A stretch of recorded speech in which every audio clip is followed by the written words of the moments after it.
The political neophyte would look at the daily news dump about polls and such and believe the Republican race for president is almost already in the bag. But there's a magical place called Iowa still to come. Months of hard campaigning and the realization that one must learn from history. Those leading now rarely ever occupy the big chair. One candidate has displayed the ability to be lighter on his feet than most, not get involved in the petty squabbling, speak to the issues both sides want to talk about, and shake off the useless pundits seeking to derail his plan for the White House. Plenty on the plate. Let's welcome in a fellow South Florida resident who may be the only Miami Dolphins fan not concerned with their record because he's got a lot more on his mind these days. Presidential candidate and Florida Senator Marco Rubio. Senator, thanks for being here. Thanks, and I feel better. We have a new coach down there. He did well his first week. See, there it goes to show once again. Even though you're busy trying to think about running the country, you're still worried about the Dolphins. Yeah. It never goes away. All right, let's talk about the big news and the loss, unfortunately, that you suffered today. You co-sponsored the anti-sanctuary city bill, and the Democrats today blocked it by a 54-45 vote. It needed 60 to advance. Do the opponents of this bill simply not get it? Do they just not care about the tens of thousands of crimes committed by illegal aliens every year in this country? Yeah, they think they can get away with it because what happens is the mainstream media won't even talk about it today. So if you turn on the regular stations tonight and you won't see any coverage of this whatsoever, there's no consequences to it at all. And that's why they can get away with it and continue to. And some of them are just responding to radical elements that believe that we shouldn't enforce any of our immigration laws. Look, no one involved in this debate understands this issue better than I do. My parents were immigrants. My wife's parents were immigrants.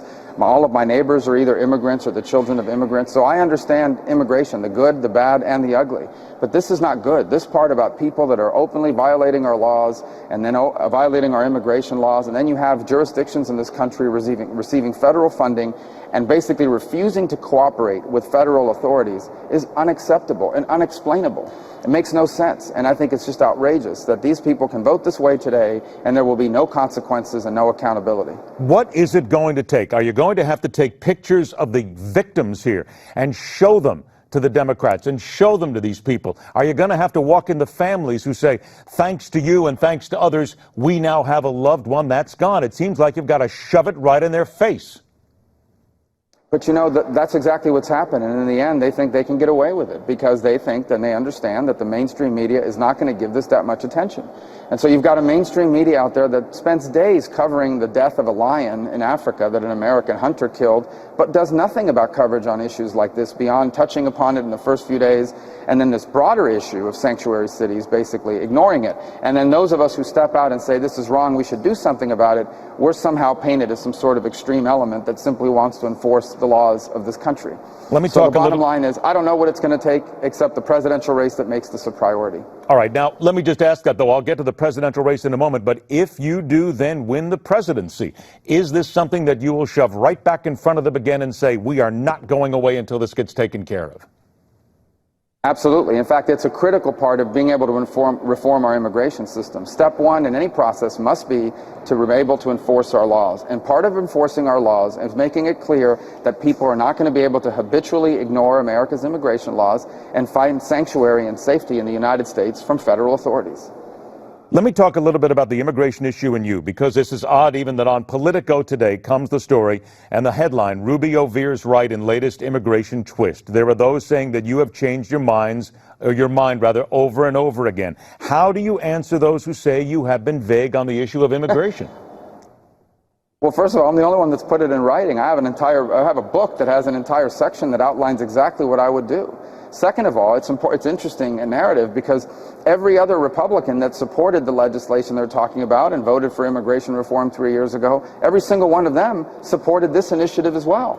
You can be for immigration reform and believe that our laws need to be enforced. And every country in the world has immigration laws, and every country in the world enforces them. Why wouldn't America enforce them? Mexico enforces its immigration laws. Guatemala enforces its immigration laws. Canada enforces its immigration laws. Why wouldn't the United States enforce its immigration laws? I'm going to talk now about the presidency a little bit, and let's talk about you. I recently read an article where you were called the best establishment candidate in the GOP, and that caught my attention because it doesn't seem to me as if being an establishment candidate is really good this time around, because it seems more people are going for non-establishment. Are they right when they call you an establishment candidate? Well, if they were right, I'd be raising a lot more money than I've been able to raise so far. That'd be the first thing. And the second thing is I wouldn't even be standing in front of this camera today if I had been an established candidate. The entire Republican establishment, the formal power of the party, the National Senatorial Committee openly endorsed my opponent in 2010. I had to beat them and beat Charlie Crist just to be a senator. And now when I decided to run for the presidency, many of the same establishment people came forward and said it wasn't my turn, that I needed to wait in line. Now, I'll admit, I do want to unify our party. I don't want our party to be divided, because if we're a divided party, we can't win in the general election. But that just doesn't accurately reflect what it's taken me to get to this point, or what it'll take for me to win the presidency. I mentioned the polls earlier on, and right now the polls indicate that the people trust and they like this guy named Donald Trump. I'm going to ask you flat out, in your opinion, as a candidate, how dangerous is Donald Trump being elected president to the future of this country? I wouldn't say dangerous. I would say that we're going to have a vibrant debate over the next few months, and voters are going to decide. And here's what I'm confident of. The Republican nominee, at the end of the day, this party is going to nominate someone who can win, because throughout this process, they've proven not only that they know what are the issues that are important to our people, but have real solutions. And I remain confident that that will be us, that will be me at the end of the day. So that's why I'm not really worried about the names of anyone in the poll right now, because I have great confidence in Republican voters, particularly in Iowa, New Hampshire, South Carolina, Nevada, those early states where they really take these elections seriously. This is a process, and in this process you have to prove that not only do you know what's going on, but you have a clear idea about what you're going to do if given the opportunity to serve in the most powerful political office on the planet. And I'm very confident about what that means for us when we get into February. Now, Jeb Bush and you have been friends for many years, and Jeb recently got into a rather short spitting contest with Donald Trump over comments that Mr. Trump made about President Bush, 9/11, and President Bush being responsible and not doing enough after 9/11. Look, in your opinion, was it reprehensible for Donald Trump to dredge up 9/11 and dredge up that day and try to use it for political gain? Boy, it's just not true. It's wrong. What he said is just not true.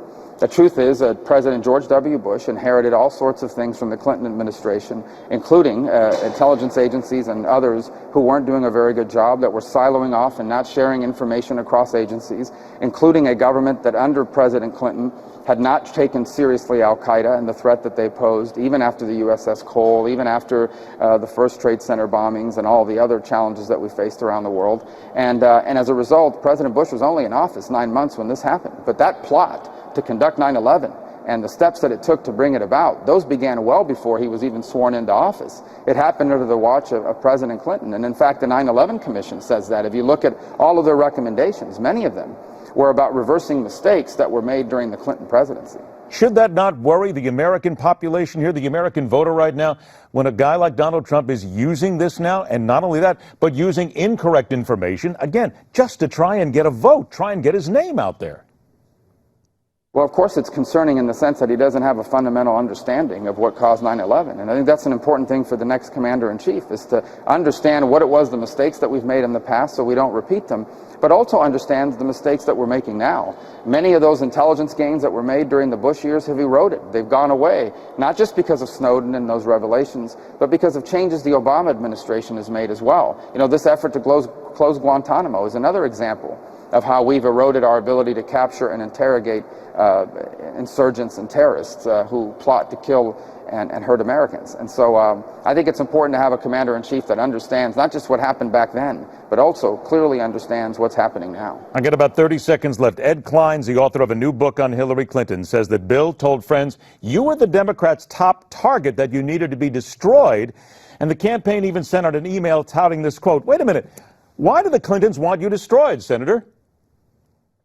Well, again, because I think they understand that if I'm our nominee, the Republican Party is going to be the party of the future, and the Democrats are going to be the party of the past.